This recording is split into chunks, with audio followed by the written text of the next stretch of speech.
Hello दोस्तों, नमस्कार। SM किसी चैनल में मैं आप सब लोगों का दिल से बहुत बहुत स्वागत करता हूं।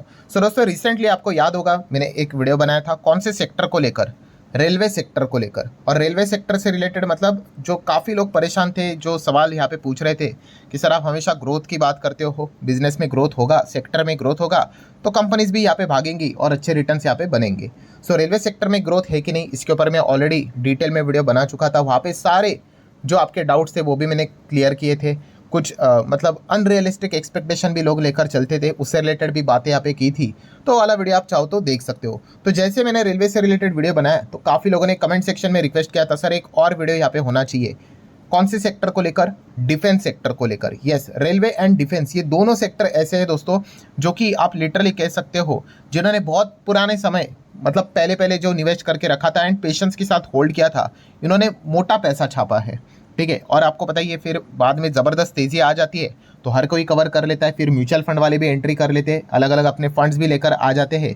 ये तो इतिहास में हम लोग इसके पहले भी मार्केट में देख चुके हैं। सो इस वीडियो में भी दोस्तों हम लोग उसी चीज़ की बात करने वाले, आपके जो डाउट्स है उसको क्लियर करने वाले कि डिफेंस में इतनी सारी कंपनियां हम लोग को देखने को मिल जाती है। आप सभी लोगों को पता है बहुत सारी कंपनियां डिफेंस में।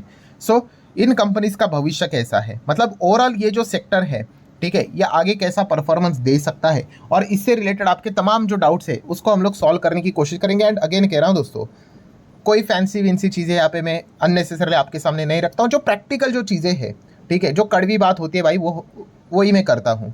ठीक है, सो वो चीज़ों से रिलेटेड अगर आपको कोई इंपॉर्टेंट पॉइंट लगता है कि हाँ भाई ये काम किए, तो आप नोट करके यहाँ पे चल सकते हो। तो चलिए एक एक चीज़ों को यहाँ पे स्टार्ट करेंगे। जैसे कि सबसे ज़्यादा सवाल यही पूछा जाता है, सर क्या ये जो डिफेंस सेक्टर है क्या इसकी ग्रोथ खत्म हो गई, दी एंड हो गया, क्या इसका कोई भविष्य है? तो दोस्तों आपको बताना चाहूँगा, अगर आपको ऐसा लग रहा है कि इसका ग्रोथ खत्म हुआ है तो ऐसा कुछ भी नहीं है। ठीक है, अगर आप पूछ रहे हो क्या ये सेक्टर का भविष्य है, हाँ ये सेक्टर का भविष्य ज़रूर है, कोई दिक्कत की यहाँ पे बात नहीं है। पहले तो मुझे आप ये बताओ कि सरकार ने बात बोली आत्मनिर्भर डिफेंस, ठीक है, तो क्या आत्मनिर्भर डिफेंस हो गया? सब कुछ यहाँ पे हम लोग नंबर 1 कंट्री बन गए भाई डिफेंस में, एकदम पावरफुल, तोड़ दिया सबको, यहाँ पे एकदम नंबर 1 पहुँच गए, यहाँ पे कोई अभी हमारे आसपास नहीं है? ऐसा हो रहा है? नहीं हो रहा है। आप सभी लोगों को पता है भाई अभी तो काम बस शुरू हुआ है। ठीक है, दिल्ली अभी बहुत दूर है भाई, बहुत काम यहाँ पे करना बाकी है यहाँ पे। तो सबसे पहले आपके दिमाग में जो सवाल आ रहा है कि सब कुछ यहाँ पे हो गया करके, तो ऐसा कुछ भी यहाँ पे है नहीं। अगर हम हमारे डिफेंस की बजट की बात कर ले, जो रिसेंटली फाइनेंशियल ईयर 26 के हिसाब से डिफेंस बजट था वो कितना था? 6.81 लाख करोड़। अगर हम लोग बिलियंस के हिसाब से अप्रॉक्सीमेटली बात करें तो इंडिया कितना स्पेंड करता है डिफेंस के ऊपर? 86 billion dollar approximately. No doubt dollar ऊपर नीचे होता है तो उस हिसाब से चीज़ें बदलती रहती है, बट अगर आप देखोगे it's not even 100 billion dollar. ठीक है, और जैसे मैंने अभी आप लोगों को यहाँ पे बताया था, ये कोई आज की बात नहीं है। अगर आप इस चैनल को रेगुलरली फॉलो करते हो तो सेक्टर से रिलेटेड मैं बार बार बोलते रहता हूँ। तो जैसे मैंने कहा कि अभी तक हम लोग 100 बिलियन डॉलर तक भी नहीं पहुंचे हैं डिफेंस में। तो ये मानना कि भाई सब कुछ हो गया, कुछ भी नहीं हुआ है भाई, बहुत कुछ की चीज़ें यहाँ पे बाकी है। और इवन 100 बिलियन डॉलर से भी कुछ नहीं होने वाला है। हमारे जो बॉर्डर्स जिस कंट्री के साथ लगे हुए भाई, इंडिया को डिफेंस के ऊपर बहुत खर्चा करना पड़ेगा। एंड आत्मनिर्भर भारत का नारा दिया है तो हमारी स्वदेशी कंपनीज को बहुत सारे कॉन्ट्रैक्ट्स भविष्य यहाँ पे जरूर मिलने वाले। आप चाइना का देखो डिफेंस बजट 300 बिलियन डॉलर का है एटलीस्ट ऑफिशियली, अनऑफिशियली तो पता भी नहीं है। ठीक है, अमेरिका तो अलग लेवल पे ही चलता है भाई, ऑलमोस्ट 1000 बिलियन डॉलर का है उनका।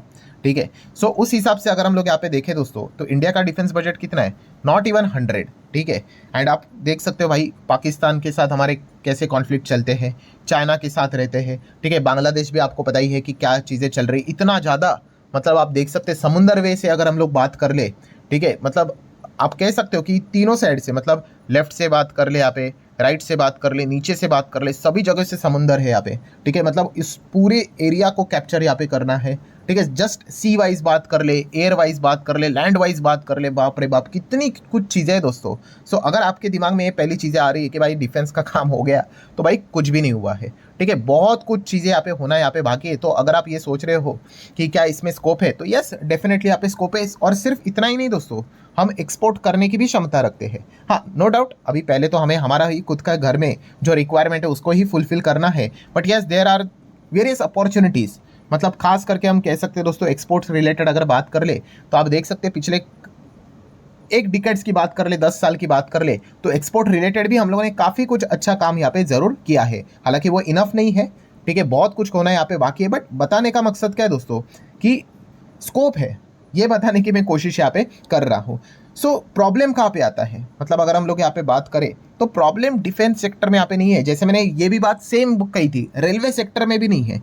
प्रॉब्लम है भाई अनरियलिस्टिक एक्सपेक्टेशन में। अनरियलिस्टिक एक्सपेक्टेशन मतलब क्या, जैसे कि मैंने इसके पहले भी आपको कहा है कि जो एक बिगनर आता है भाई, उसको बिजनेस से कोई लेना देना नहीं, उसको एक ही चीज़ से लेना देना होता है, जो भाग रहा है उसके पीछे भागो।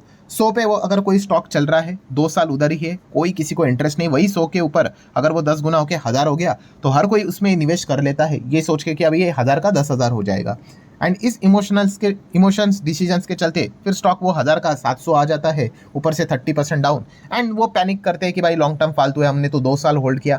भाई मैंने बहुत बार आप लोगों को यहाँ पे चीज़ें सिखाई है, क्या सिखाई है कि भाई टाइमिंग इज एवरीथिंग। ठीक है, आप कभी भी किसी भी चीज़ में जाकर बैठोगे तो फिर वो सही नहीं रहेगी कि चलो मेरा मन हो गया, चलो कल जाके कोई तो स्टॉक उठा लेता हूँ। नहीं, वैल्यूएशन नाम की चीज़ होती है, टाइमिंग नाम की चीज़ होती है। तो ये चीज़ हमें पता होनी चाहिए। लगे हाथ ये भी डाउट क्लियर करना चाहूँगा, जो लोग पूछते आ रहे सर पहले तो ये सेक्टर के स्टॉक्स तो मतलब सर्किट लगाते थे, ऐसे पागलों की तरह भागते थे, रोज सुबह उठ गया तो 10% कोई ऊपर, कोई 15% ऊपर, कोई 20% ऊपर, तो अभी हो ही नहीं रहा है। तो जैसे मैंने बोला ना कि टाइमिंग इज एवरीथिंग। जो ये डिफेंस कंपनियां या फिर रेलवे कंपनीज है, इनसे रिलेटेड सबसे गोल्डन टाइम कब होता है? बजट के वक्त। ठीक है, बजट के वक्त ही तो पता चलता है कि भाई इनको कितना अलोकेशन मिलेगा। अभी डिफेंस बजट कितना चल रहा है? ऑलमोस्ट 6.81 लाख करोड़, जो अभी हम लोगों ने देख लिया। 7 लाख करोड़ भी नहीं है, ठीक है, बट चलो आप राउंडेड बोल सकते हैं 7 लाख करोड़। अब देखने वाली बात है कि अभी बजट आएगा आने वाले समय में, तब डिफेंस बजट में कितनी जंप यहाँ पे होगी। ठीक है, अभी तो इंडिया पाकिस्तान का इतना बड़ा कॉन्फ्लिक्ट हुआ तो डिफेंस बजट तो यहाँ पे बढ़ने वाला है। तो ये वो चीज़ होती है दोस्तों। मतलब क्या है दोस्तों कि जैसे अभी मैंने आप लोगों को एक टाइमलाइन बताई थी, उसमें मैंने क्या बताया था कि फर्स्ट फेब को बजट होता है, उसके पहले के मंथ जनवरी दिसंबर, खास करके दिसंबर जनवरी मंथ से खबरें आना स्टार्ट हो जाती है कि डिफेंस बजट इतना हो सकता है, उतना हो सकता है, इतनी जंप रहेगी, 5%, 10%, 15%, 20%, एंड अकॉर्डिंगली फिर हमें वो तेज़ी देखने को यहाँ पे मिलती थी। ठीक है, सो उसके बाद की अगर हम लोग बात कर ले, कैसा होता है कि यहाँ पे ये टाइमलाइन है पूरे साल का। अभी फर्स्ट फेब यहाँ पे डिफेंस बजट अनाउंस कर दिया, मान लो 100 रुपया फॉर एग्जाम्पल। अब बाकी बचा हुआ जितना भी साल होता है दोस्तों, उसमें बस अनाउंसमेंट होती है कि भाई 10 रुपया इसको मिले, 5 रुपया इसको मिले, 15 रुपया इसको मिले। ठीक है, वो अलोकेशन होता है भाई 100 रुपये का। तो मेजर पॉइंट कब होता है दोस्तों? मेजर पॉइंट होता है हमेशा बजट के करीब। ठीक है, बजट के वक्त ही तो पता चलेगा कि कितना अमाउंट वो अनाउंस करने वाले हैं, और बाद में पूरे साल में वो कॉन्ट्रैक्ट्स आते रहते हैं, हज़ारों करोड़ का इधर से उधर से, ऐसी चीज़ें यहाँ पे चलती रहती है। सो आप जो ये यहाँ पे सोच रहे थे कौन सा कि भाई तेज़ी नहीं आती, तो खास करके वो तेज़ी का टाइम फेब के पहले जनवरी, दिसंबर, या फिर आप कह सकते हैं नवंबर के सेकंड हाफ में यूजुअली आप लोगों को देखने को मिल जाती है, जब रिपोर्ट के जरिए खबरें यहाँ पे आती है। और ये same cheese not only defence से रिलेटेड, ये रेलवे से रिलेटेड भी हम लोग को देखने को यहाँ पे मिल चुकी है।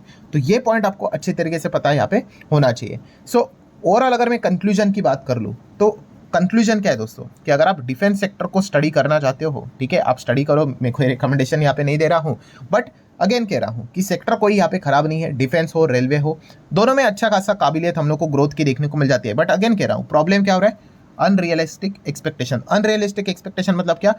जैसे मैंने अभी आप लोगों को बताया कि अगर 2 साल में डिफेंस ने एकदम कमाल के रिटर्न्स दिए हैं, तो अब लोग चाहते हैं कि भाई 2 महीने में मुझे सेम रिटर्न्स मिल जाए, ठीक है, जो यहाँ पे मिले थे। तो मार्केट तो ऐसा कभी नहीं करेगा दोस्तों। आप सभी लोगों को पता है मार्केट का गोल्डन रूल मैंने काफ़ी बार आपको समझाया है। जो स्टेज 1 में निवेश करता है, ठीक है, स्टेज 1 ऐसा होता है, फिर ज़बरदस्त तेज़ी आती है जिसको हम स्टेज 2 कहते हैं, और वही सबसे ज़्यादा पैसा कमाता है। और जो स्टेज 2 में आके निवेश करता है, फिर वो क्या करता है, स्टेज 3 में जब स्टॉक नीचे चला जाता है वो परेशान हो जाता है। सो टाइमिंग सबसे इंपॉर्टेंट चीज़ यहाँ पे होती है। इवन दो चलो किसी ने अगर स्टेज 2 में निवेश कर ही लिया है, ठीक है, तेज़ी देखकर, जो कि गलत ही रहता है, बट अगर बिजनेस अगर अच्छा है तो आपको एक ही चीज़ करनी पड़ेगी। क्या करना पड़ेगा भाई? पेशेंस के साथ होल्ड करना पड़ेगा। आपके पास और कोई चारा यहाँ पे है ही नहीं।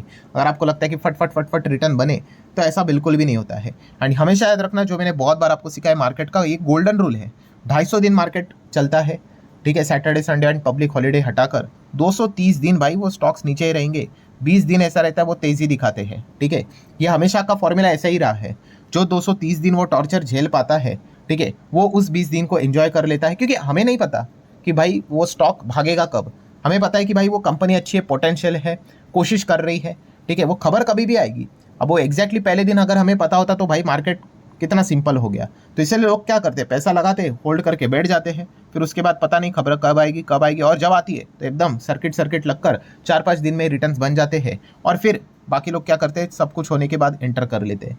तो बस आप किसी भी सेक्टर में चले जाओ, किसी स्टॉक में चले जाओ, यही चीज़ हम लोग को देखने को यहाँ पे मिलती रहती है। इसलिए दोस्तों मार्केट को क्या बोला जाता है, कि प्रोबेबिलिटी का खेल है, कि आपको मतलब वो ऑब्जर्वेशन स्किल आपकी इतनी अच्छी होनी चाहिए कि XYZ कोई भी कंपनी, उसमें कितना दम है कि भविष्य में वो बड़ा कॉन्ट्रैक्ट हासिल कर सके। एंड अगर आपको लगता है कि उसमें वो दम है, उसमें निवेश करके बैठना होता है। उसके बाद वो शेयर ऊपर जाएगा नीचे जाएगा, ये ड्रामे तो चलते रहते हैं। एंड जब वो खबर आ जाती है कि यस कंपनी ने बड़ा ऑर्डर कैच कर लिया है, फिर उस खबर के चलते वो उड़ती है, एंड फिर हमारे रिटर्न्स यहाँ पे बनते हैं। सो आशा करता हूं दोस्तों जितना भी डिफेंस से रिलेटेड सारे पॉइंट्स थे, रेलवे से रिलेटेड भी वो जो पॉइंट थे, उसके ऊपर भी मैं वीडियो बना चुका हूं। आप चाहो तो उसको भी देख सकते हो, पसंद आया होगा चाहो तो लाइक एंड शेयर कर सकते हो। मिलते हैं अगले वीडियो में, तब तक के लिए बाय बाय।